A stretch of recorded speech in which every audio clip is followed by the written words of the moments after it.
remember to buy a copy of your favorite books from the Cheeky Merchants. If we don't have it, we'll source it for you, but we'll definitely find the book for you. Hello, Cheeky Natives! Hey, Dr. Slay, how you doing? I'm a little bit shook by the book. I did not see so much of this book coming, so kudos to the author. But I'm excited for the conversation.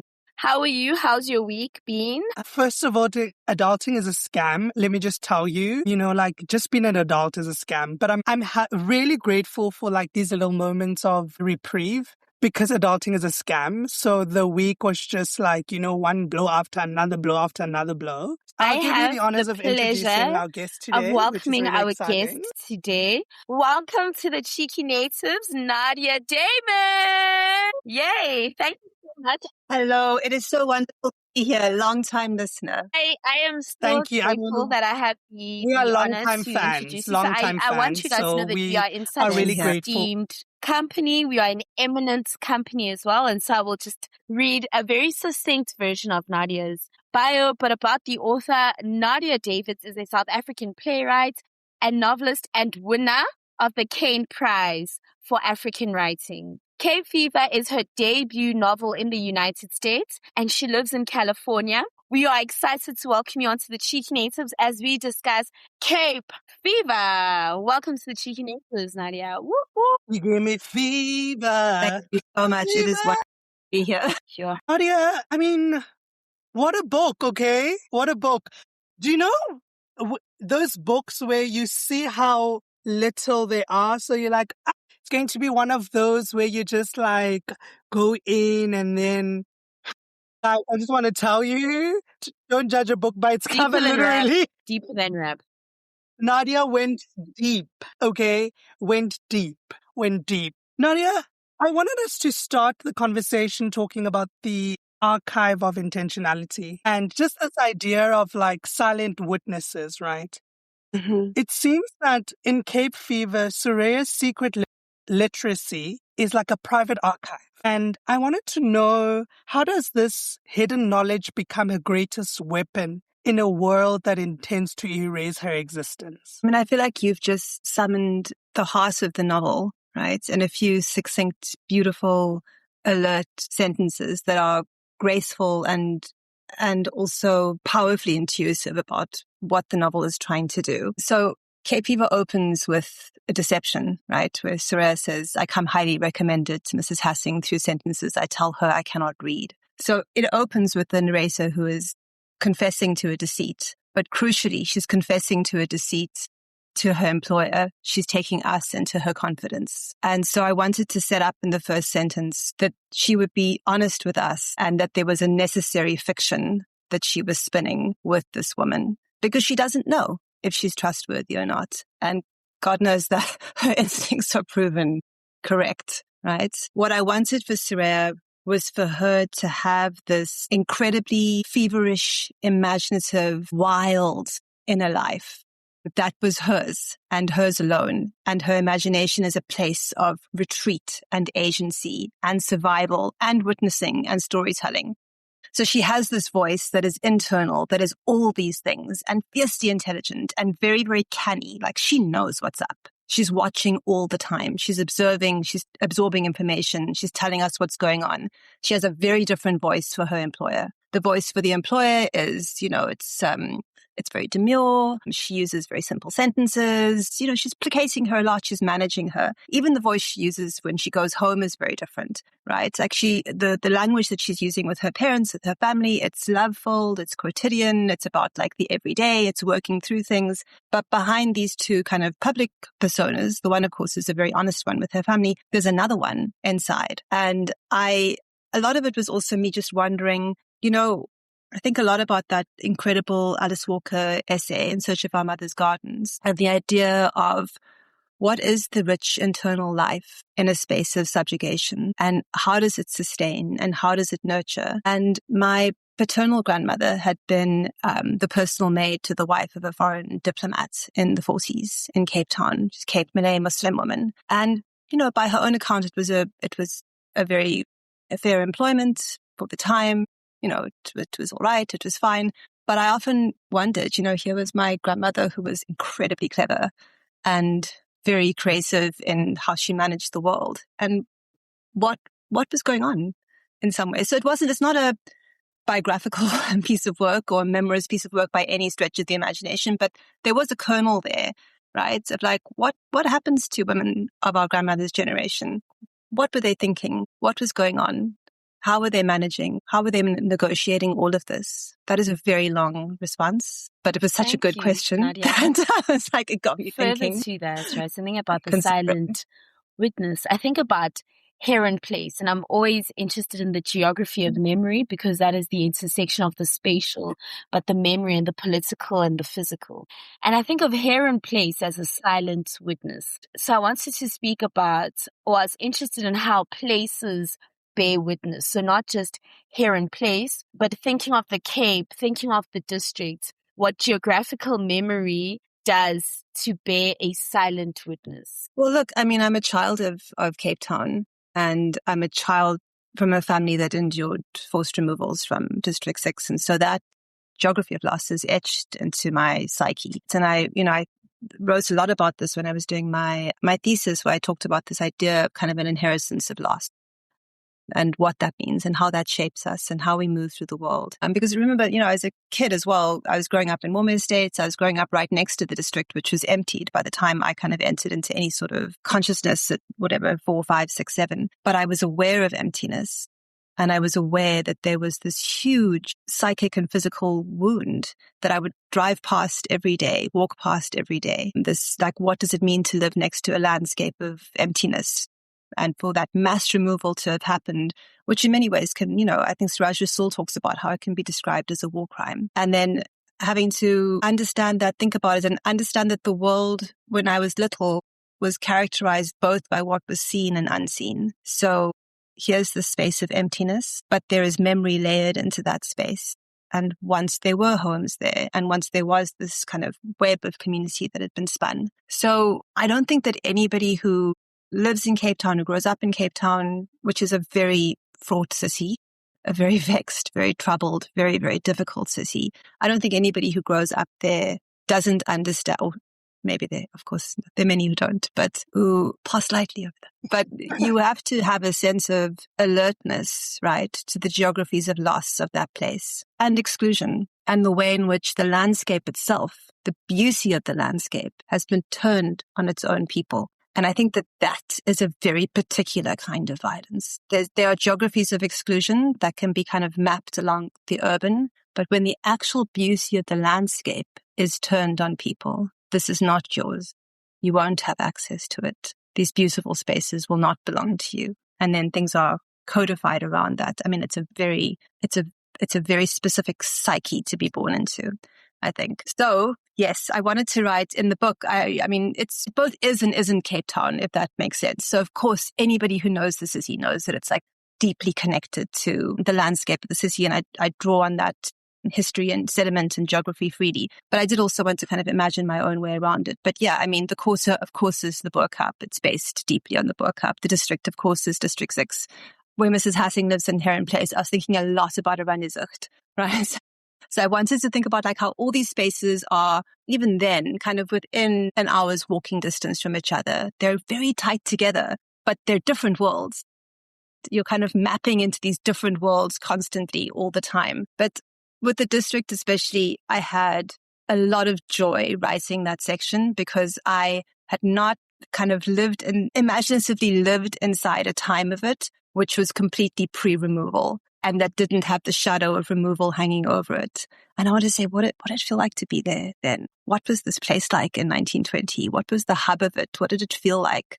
Because a lot of the work, undoubtedly, is always about like either the moment of removal or the empty landscape or the removal is coming. So I was like, let's move back kind of 60 years. Yeah. I mean, 50 years, yeah. By the time this podcast is over, you'll be like, oh my gosh, Letlogonolo is talking about archiving. Why?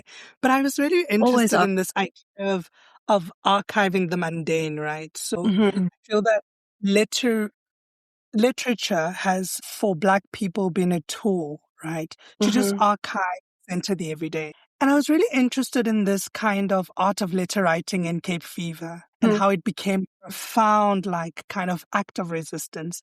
And I wanted to speak a little bit about that, right? Because we see Soraya in this letter writing kind of really talking about the mundane, right? Like, it feels like messages in the 90s, like you're just walking someone through your day. And I wanted to speak about that, kind of this letter writing as a profound act of resistance. Well, I mean, she's writing in code, right? I think at one point she talks about that, where she's incredibly careful about what she gives Alice Hassing to write. So just to set it up quickly, to say that, her employer offers to write letters on her behalf to her fiancé. And I mean, I was really thinking a lot during that offer and that dynamic, which is so, it's given with this air of, this is a benefactress who's now making this wonderful, extremely generous offer. And in Alice Hassing's mind, it is generous, right? I mean, she is the progressive figure in her circle, right? And in her time. But I wanted to really think about, like, this is the offer of, for me, it was on a continuum of missionary education.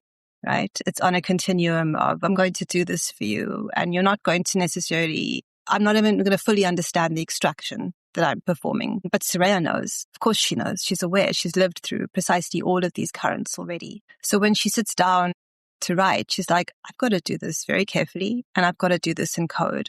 And I'm not going to reveal everything, because there's no reason for this person to have everything and have access to everything. And so when she says things like, she's, we picked Loquats, or we're going to go to visit this Kramat, or whatever it is, she knows that her fiancé is going to understand precisely what she's saying, even if this woman who's taking the dictation doesn't.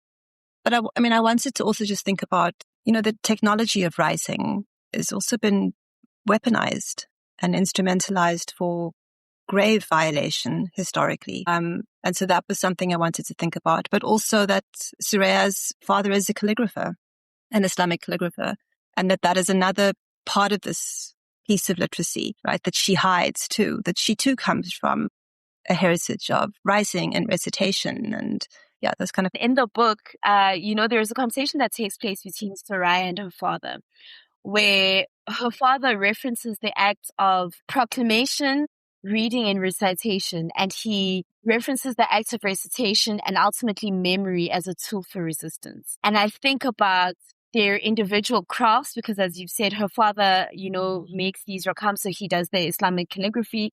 Later on, Soraya is revealed to be an artist herself, but there is their individual craft, there is the grief, and there is loss.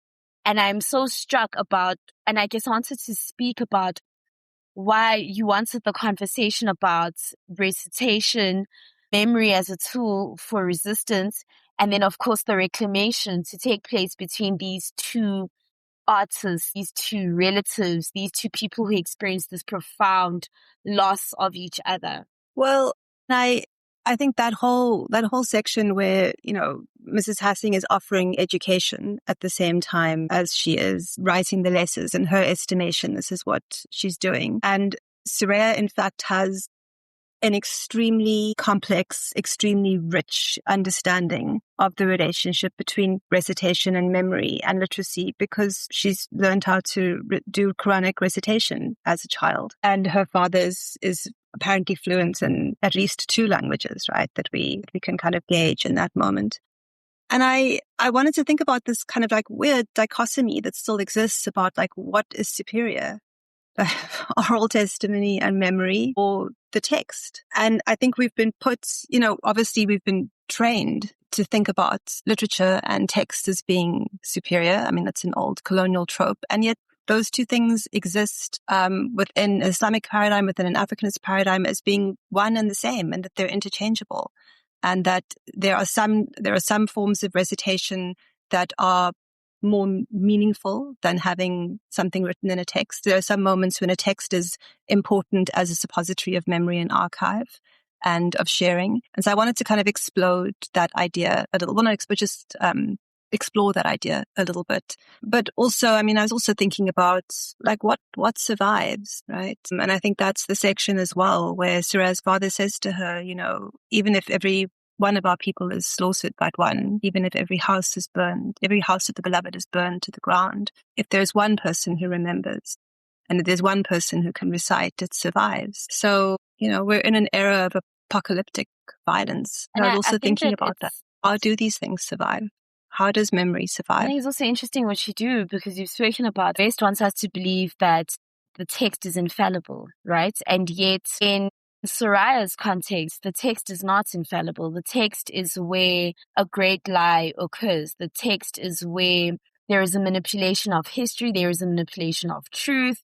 There is a way in which someone exerts a particular kind of violence that would not be possible if it were not for the power of the text, right? And so I am so struck by the way in which you write against the infallibility of text, that what you do write can actually not be true, that it may not always be the golden standard by which we hold people's histories and their reckoning. I mean, look, we're South African, we also understand what text can do, and we understand the censorship, and, apartheid censorship wreaked havoc on reality. We understand how those distortions occur and how they would occur, and they would occur at a state-sanctioned level. And that was the entire point, that you rewrite history in real time. And so we've all kind of witnessed the distortive effects of this on our own communities and our own histories. But crucially as well, I always feel very strongly about this. And, I think it's a wider question of canonical text and that kind of thing. I don't want anybody to take anything away from me. So I want to be able to read what I like and draw on what I like and think about what I like. And I don't want to feel separated from those things by anybody, which is why by the end, Soraya is able to reclaim the idea of text on her own terms. And that for me was very important. She doesn't become an Islamic calligrapher. It's something very different. She's thinking about art and how to use it and how to kind of resuscitate her own life. I'm always in the business of claiming. I always want to lay claim. I want to lay claim to whatever text I want to read. I want to lay claim to whatever art form. And I want that for my characters. I want that for everybody, though. It's interesting that you say that, because I think one thing that makes your novel so wonderful, I think, is your background as a playwright. Because you really I felt like I was also on stage, right? And I think particularly about the haunted histories, right? I think about the ghost of Fatima as kind of an unresolved archive. And I was really interested in kind of what does the presence of ghost in the story reveal about the spirits, right, and histories still embedded in modern South African architect? I mean, South Africa, Cape Town is a haunted city. I will stand on that. Even as someone who, yes, I think about it as political hauntings. So there are two ways in which I think about the way in which I use hauntings and hauntology in different texts, specifically in Cape Fever. For Soraya, the ghosts are real. Jinn are real. The ghosts are real. I wouldn't dare argue with her. It is absolutely what she is seeing and what she's knowing. For myself, as the writer, I understand those things in part as they're psychic manifestations of unresolved violences and histories, right? And they're Soraya's way of kind of metabolizing the profound cruelties of colonialism and of her situation. What are ghosts if not the dead with unfinished business? I mean, Cape Town is replete with unfinished business and unresolved historical business. And so there's always a moment of rupture where I feel as if history thins and comes hurtling into the present. It has to. How could it not? So that's how I think about the kind of psychic landscape of the work. The grey women in the novel are an invention. People have asked me if they are actually these real. No, they're not. They're not a real myth. They're an invention. All of Soraya's stories are inventions. But I wanted the grey women, which is what Fatima, that sort of category that she belongs to, which is that they're also kind of it's a female rage, right? These are figures of anger and powerful figures, I think quite magnetic figures who are here to take stock and demand some kind of reckoning. But Sorea's experience with the ghosts or with the grey women is lifelong. That happens before she comes to her in place. It's part and parcel of the way she moves through the world. She sees things, she knows things, she understands things about the city that she lives in that are not apparent to everybody, certainly not to Alice Hassing. And she's able to access what a friend of mine called it the thin spaces. So she has a certain degree of clairvoyance. I think that comes from being a very creative person, but also comes out of her own spiritual tradition. The grey women, I say, I think the book that they're described as score setters. They're debt collectors and score setters, and they're there to watch and observe, and sometimes to guide as well. Mrs. Hassing, I want to speak about power and the white gaze, but particularly the performance of benevolence, right? So we see in this novel particularly how white women's fragility, how their kindness is then used as an architectural framework for a particular kind of violence that they inflict on Black people, on other people of color, right? So I think about benevolence as a tool of the master. And so I wanted to speak a little bit about Alice's, and it feels so strange to call her Mrs. Hassing, right? Because I'm like, oh, this woman. But I want to speak a little bit about Alice's kindness and her benevolence as a tool of colonial mastery. Because there's a very particular kind of way in which she moves that I think is just so shocking. At every turn, you're shocked by the ways in which even she has managed to convince herself that this benevolence is not violent. Yeah. I mean, I feel like in some ways, never mind Fatima, I think in some ways Alice Hassing is the ultimate hungry ghost in the novel. Yeah. Her appetite is insatiable. She's, she has tremendous need. She's desperately lonely. She's using Soraya to soothe her loneliness and to fill a void that is unfillable because she too lives under the spell of extractive empire. And, this is the thing I said to a friend, like I couldn't have written her and spent all that time with her if I didn't have some form of empathy for her. Like it was important to me that she wasn't just kind of a caricature, like she's a human being with a range of difficult feelings and griefs and complications. But empathy is not absolution. I mean, I think that needs to be a very kind of clear distinction that's made. But she lives under a system herself that she's a beneficiary of, but also makes certain demands of her. And one of those demands is that she must give up her child for empire, right? And be happy about it. And I think this is something that I wanted to evoke in the seance scene with all of those women gathered, is that they're all locked in this, they're grief-soaked and they've lost their children to war and they have to be celebratory about it at some level, right? And then it was important for me to have the figure of the Irish woman who's kind of, is she fake? Kind of, she knows. She probably has some gifts that, are a little bit, they come in and out. But it was important to me to have that figure because I wanted to complicate the idea of race and how it operated in the 20s as well. And that here is a figure who is European, but she's also coming from a colonized country. So this is how these kind of moments of solidarity happen. But yeah, I mean, Alice Hassing's way about her it's a profound kind of unknowingness that also takes and takes and takes. And so Soraya finds herself consumed by this, even as she's trying to fight it. So much so that there are even moments where she's protective and defensive over her. But that's also before she understands the full scale of what's being done. But I think I also just wanted to, in many ways, this relationship is probably the most benign version, right? It's psychically insane, but it's also terrifyingly probably one of the more benign versions of what that dynamic could have been in that era. Uh-huh. And I didn't want to put Soraya through violence. And I didn't want to put her through physical violence, right? I wanted to explore just like the corrosive quality of these endless microaggressions and these endless comments. And then this like wide, crazy apparatus of what was actually happening in the background. And I like in there, like Soraya, I don't want to portray Soraya as like some kind of hapless, because I mean, she's waging her own, like she's got her own moments, like even if they're very small, like they're deliberate and they're cussing, like when she, the doesn't stuff the windows, or she uses all Alice Hassing's good paper to stuff the windows, or there are, she's she's got her own skills. I must say to you, one of my favorite scenes is her making food and Alice says something untoward and she starts dishing herself up for today and tomorrow. And she's like, I'm going to take a good snort. And I'm just like, yes, Soraya, like, take your power, my girl. Take your power.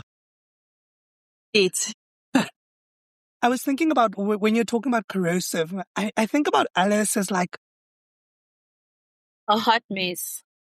I think I struggle with this type of whiteness. I feel that she uses control and kind of idea of paternalism disguised under care and benevolence, the idea of knowing what is best, right? Soraya, let me write it in this words. It's far too simple, And I wanted to know how does the expectation of gratitude from the oppressed reinforce kind of this existing power hierarchies? Because this control and this kind of care as like, I know what's best, reinforces the idea that Soraya was supposed to be grateful, that she was doing her this great service, right? Taking time out of her busy life to teach her how to read and to write to her beloved. And so I wanted to speak a little about that, right? How does this expectation of gratitude from the oppressed reinforce the existing power hierarchies? I mean, I think with someone like Alice Hassing, she is also very bright, and she must also know at some level, even if it's unadmitted, that what she's doing is for herself. Otherwise, why would she keep explaining that it's not for her? So, there's the lie she's telling, but perhaps it's also the lie she's telling herself. Like, what is the emptiness that is being filled? I mean, we know she's terribly busy. She's terribly, terribly busy. She's got dozens of projects on. When she's not trying to stock the white working man's library, she's trying to deal with sanitation in the quarter. When she's not doing that, she's worried about, the fallen girls' home. And when she's not doing that, she's advocating for women to get into university. So, I think we all know that like busyness is also a form of hiding from deep grief. And it's also the way in which she, as a woman from that particular age, has been trained to manage her grief. So she, perhaps differently from some of her peers, doesn't want to abscond herself from the world and lie in bed all day. And so, I mean, there's something commendable about fighting against what that expectation would be. But her relationship with Soraya is extractive, and she instrumentalizes her in order to fill what that emptiness is, to fill that void. And I don't think there's a resolution really around. Well, there is in the novel in some ways, but for me, it's not really about resolving the idea of the power dynamic. It's more about exploring it. Mm-hmm. By the end, she has to return home. So she does have to face a reckoning. And her life at home is very different from the life that she has spun for herself. And as Soraya says, spun out of gold dust and spite. So I named her Alice Hassing because I wanted to... it's an invocation of Alice in Wonderland. It's going down the rabbit hole, and mad as a Hassing. And so, there's Soraya steps into this, right? Well, I mean, you have to have fun with the names, but Soraya steps into this world of Alice Hassing's, which is also, it's a world of mirrors. In some ways, it's smoke and mirrors, and it's deception, and it's hiding the fact that she is impoverished by kind of ruling class standards. There's a great deception around how her child has fared in this terrible, catastrophic war. There's a deception about what she's had to sell. She's demanding that Soraya collude with her in all of these deceptions. So by the end, when she has to go back and she has to see what's happened to her child and what's been done to her child, I mean, it's devastating in many ways, right? She has to reckon with what this thing that she's a part of has done to the child ultimately. But it's a life outside of the fantasy. And I think that was important too. And yet she still makes a demand of Soraya at the end. Audacity, we will go so far. We will achieve such big things. Like, speaking of language, right? The letters are central to the story in many ways. But it's not just the letters, right? It's the fact that Soraya's words are now rewritten by another. So there's a particular kind of betrayal that Soraya experiences, because not only is there a rewriting, there is a reimagining of Soraya and her experiences lived and imagined that then allows Alice almost the luxury to enact the violence that she does. It feels like this reimagining is the first step in this cascade of her then lessening Soraya and her experiences. And so I wanted to talk a little bit about this as a reflection on how the narratives of Black writers and Black narratives and people's lived experiences are still edited and curated. So not just by traditional publishing houses, but even by the ways in which we choose to remember or observe or see the things that happen to these people. And so I think that is such an interesting way in which the past and the present collide in this book, because you see in the book it's Soraya's letters being rewritten, but in 2026 it's actual lived experiences, it's actual narratives being edited and rewritten and curated for palatability, I suppose. And so maybe we could speak a little bit about that. Yeah, no, I mean, all of that. I mean, I think you're so right. Look, for me as well, I thought a lot about how, Alice Hassing is not just cannibalizing Soraya in a sense. I mean, she's also she's inserting herself into Soraya's relationship with Noor, with her fiancé. And she is developing her own relationship with Noor. Because when she's sending these letters, I mean, Soraya realizes when she reads Noor's responses, it's like, well, you're talking about such intimate things between us that Soraya definitely did not speak to Alice Hassing about or offer up as narration. So there are two lives that are being taken in this process. For me, in terms of the way in which our lives are framed, I was thinking a lot about Muslimness, identity, Islam, and the ways in which, I mean, a lot of my work is concerned about this, but particularly in this, I wanted to say, what if there is a Muslim woman at the center of a Gothic style novel, which is not a genre that usually places those two together, a historical genre, right? And what if she's not always likable? And what if she's actually kind of, she will also play a game in return? And what if she's difficult in her own way? And what if she has clashes with her mother? And what if instead of the usual kind of terrifying figure of a Muslim father, she has a deeply loving father who is an academic, an artist, a spiritual person who understands her, and they have a simpatico relationship? What if the person that she's destined to marry is not an arranged marriage, right? Which is the usual kind of Western trope. And what if he too is loving and sees her as a whole person and understands her entire interior world and creative life? And what if by the end of it, we begin to recognize that her mother, who she has not fully understood and who she too has confined to a certain domestic arena as the washerwoman and the person who keeps the house going, in fact has had this radical and important role in her father's artistry and spiritual practice. And so in that way, I also wanted it to be, I mean, there's the external way in which people of color, Black people, Muslim people are perceived and arranged by the world. But then there's also the way inside the novel in which we all miss each other. And that even Soraya could miss her mother. Like even Soraya had this conflict with her mother throughout the book. And her mother is frustrated by this girl who doesn't understand her luck or doesn't understand what's going well. And only at the end does she grasp, this is the role, this is what my mother has done. And still her mother's like, don't let people know. She's still like, it's better. It's better. Keep it under wraps. Keep it under wraps, please. Yeah.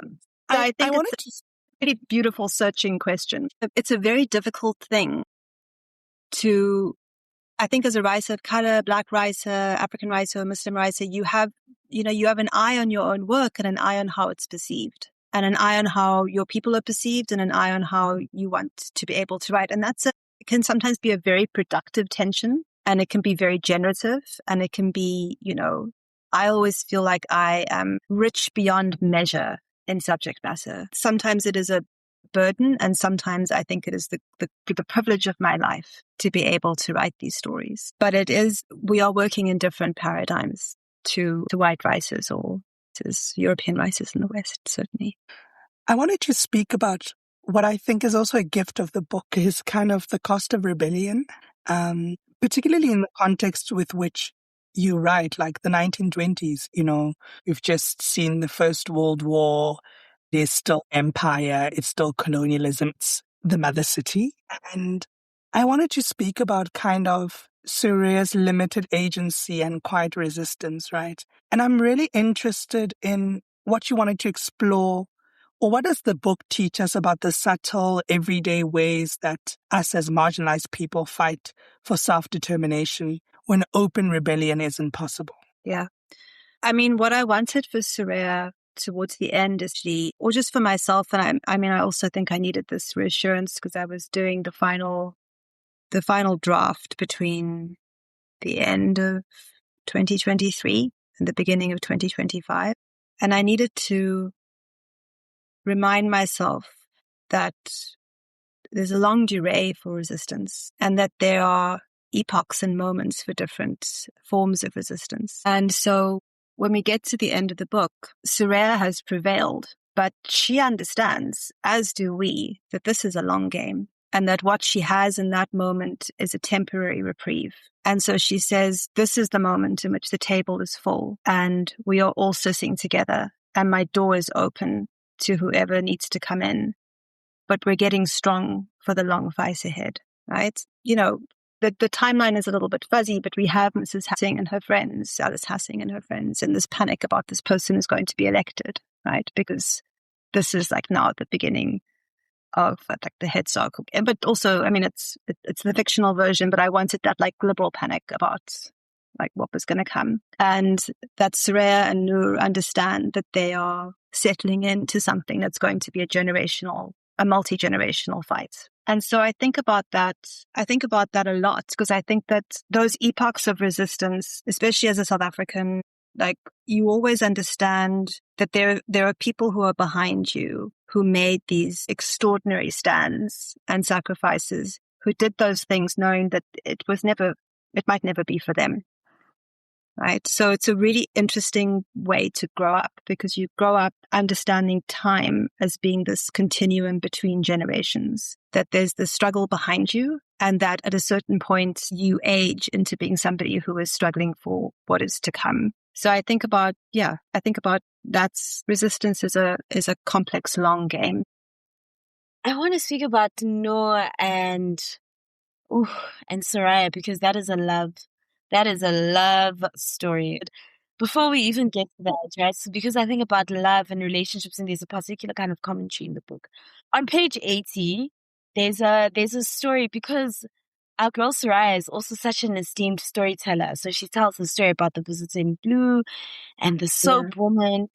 And there is I even highlighted this slide because I thought, God, if I was someone who would to get a tattoo, if I was not so afraid of pain, that line where she extols the miracle of love is so striking for me in a book filled with so much pain and grief, right? Because there is the grief of, there's a geography of loss, there is a geography of grief, there is a communal loss, there's a physical, there's so much loss in this book.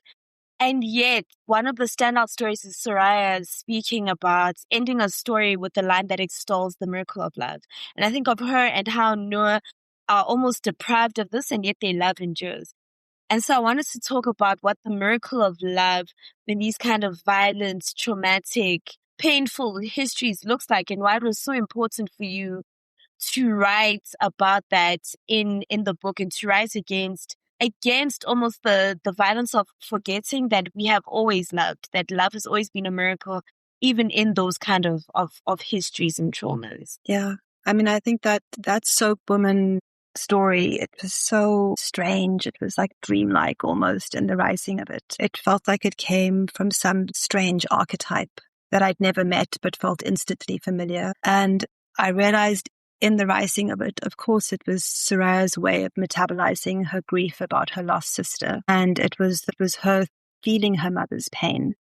Because, of course, the baby sister, whose name we never find out. And she says, I will never give Alice Hassing the name. But we also don't know. In fact, we also don't ever find out what Soraya's mother's name is, which I also only realized when I got to the end of the book. I was like, oh, that's an interesting thing. But it's her way of processing creatively the loss of her sibling and her mother's inconsolable loss at this child. And that was a form of love I wanted to explore, because I think very often we have this idea when we think about things that happen in the past or things that happen to those who are impoverished or marginalized or experience continuous loss, that somehow the grief is not as great, that somehow people learn to become used to devastation, right? And that somehow the violence, if it's continual, it kind of inures the soul against the horror. And I wanted to say, no, like, this is a grief that the mother will mourn for all time, just because it is at that point normative for children to die young of a disease that sweeps through. I really wanted to think about, what does that feel like, right? And how does that never go away? And I think with the end of that story, Soraya's like the miracle of life, the miracle of I say so. So it's also like, it's her defiance, like she has a great spark inside of her that is continuously defiant, but she's like, it's almost for me that moment, she's like declaring, I'm going to write this narrative of my life as on my own terms and somehow. And I also wanted to just, in that, there's so much space is given to this idea of grieving these lost soldiers, these lost boys and soldiers. Like, okay, they're being told to grieve in a particular way and on particular terms, but there's a lot of valorizing of that, and that the valorization of those soldiers' deaths is not extended to anybody else in the colony, anybody else of color, anybody else subjugated. But I feel like there were two parts to your question, and the other one, remind me, was about the love between these two. Yeah, I wanted her to have a love story, but also he's known her since her beginning. So he knows her as this child that is deeply imaginative and has also terrorized the other neighborhood children. But he loves it, right? Like, he loves it. But I mean, she gets into terrible trouble the first time she really dips into a story. She scares the children. She scares the neighbors. Yeah. So she's not governable, She's not a governable figure, not by Alice Hassing and not even by her own parents. I mean, I wanted Noor to love that about her. I thought that was very important, that her parents defend her as much as they possibly can, and her fiancé adores that about her. And that she's not a woman who's understood, right? In contrast to her mother, who is a wonderful woman, who is creative, who's all of these things, but in many ways also knows to fall into step in ways that don't come naturally to Soraya. And despite that, they both have beautiful love stories. And so there is love even when you are a woman misunderstood by society or misunderstood by... I mean, her mother is... You're so right. I mean, I also think that her mother is not at all understood, but nobody knows. Because as you say, she's just very effective at hiding it. Remember as well, I mean, for me, it was also interesting, the dynamic that we glimpsed at between the mother and father is like, the father has this whole intellectual life that he could pursue. And his wife is like working her fingers to the bone, doing all this, intensive washing. So she's really keeping that house going. I didn't want perfect relationships. I wanted relationships that are flawed and difficult. I wanted to speak a little bit about the geography of grief. I mean, you do speak of Cape Town as kind of this haunting place, right? But I was really interested in Cape fever as a metaphor, right? For a society that refuses to heal because it refuses to confront its own ghosts.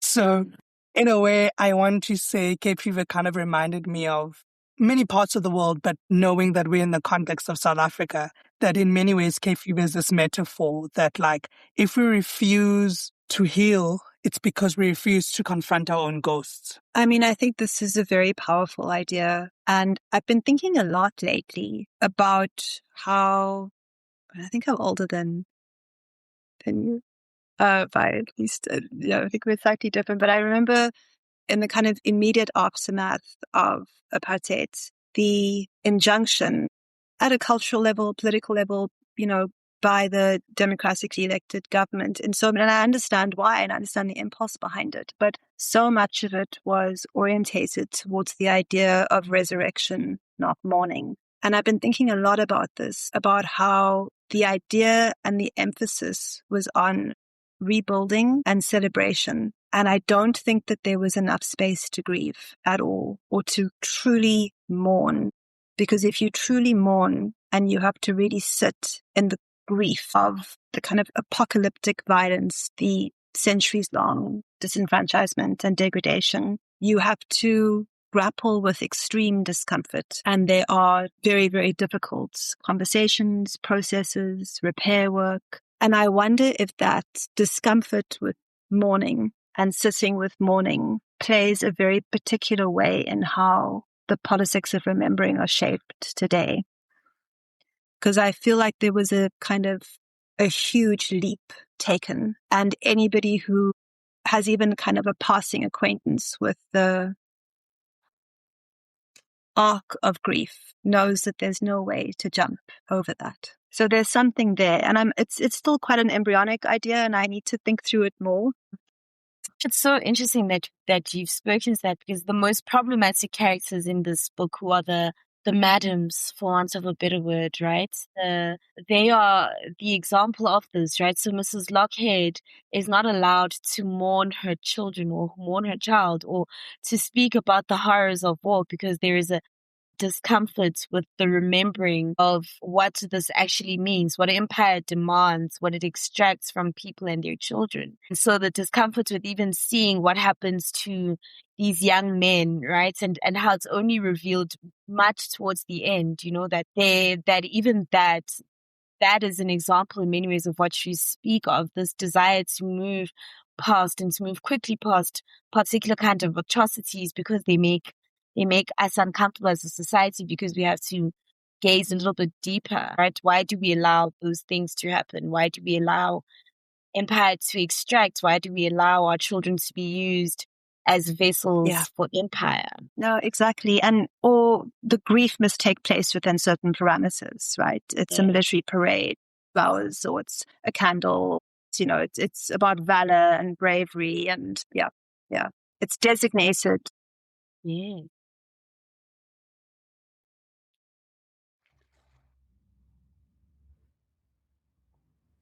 I'm in her room, kneeling in front of the fireplace, about to polish the floral tiles and scrape the ash from the grate, when I feel a pair of eyes on me. I look up, and sure enough, someone is right there on the wall above the mantelpiece. My throat closes, my eyes flare, my head snaps to the side because I think it can't be what it seems to be.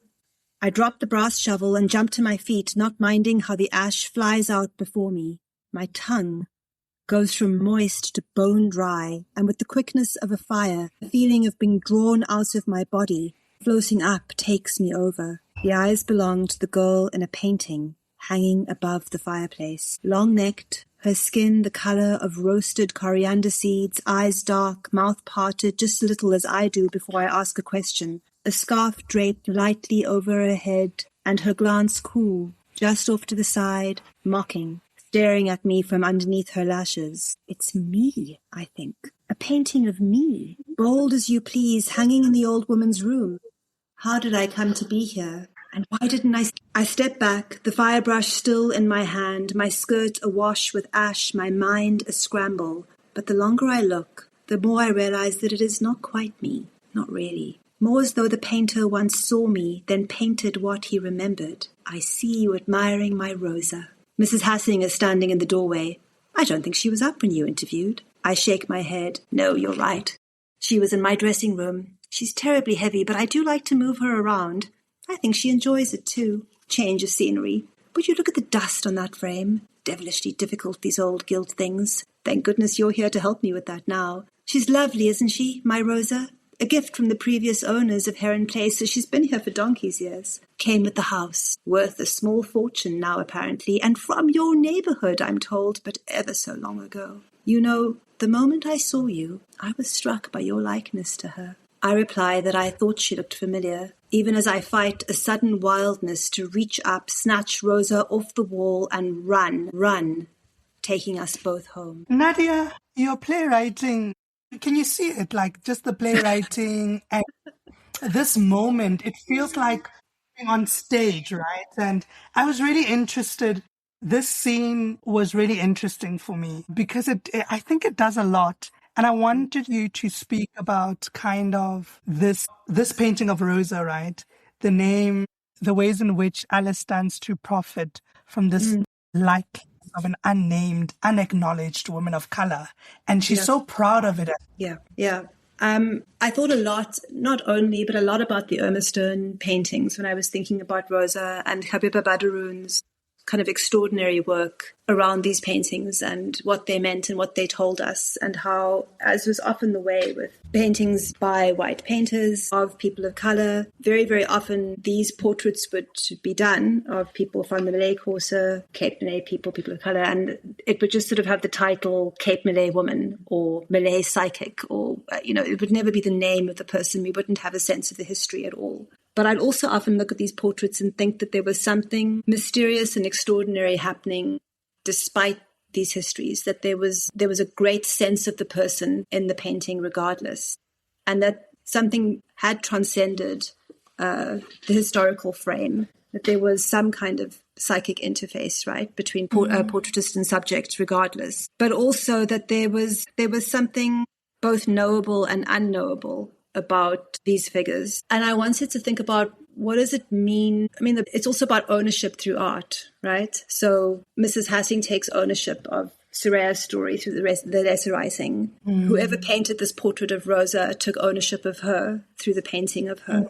So, we often think about art as something that's done for the good, but of course it can often be. I mean, Nadia, I was watching her all the time, and kind of the end is a reclamation for all of them, right? So in some ways are ultimately reclaimed, right? And I love that. Nadia, we've really had such a wonderful conversation, but more importantly, as you can tell, we really, really loved Cape Fever. Gothic history, it just worked, and I can't wait to see how amazing this book does and what it does in the world, because I think it's a really fantastic debut. But more importantly, the kind of questions it asks of us. As you say, it's not necessarily about answers, but it's really just for us to begin to think. So thank you so much for being so generous with us throughout this conversation, but also for writing an incredible novel, so poetic, like the prose chef's kiss. So thank you so much for that. Until next time, Chicken Natives, please grab yourself a copy of Cape Fever by Nadia Davis. You will not regret it. I tell you, you will not regret it. So until next time, Chicken Natives, we're outie. Thank you for listening to this episode of The Cheeky Natives. Don't forget to subscribe, review, and rate the podcast on all your streaming platforms.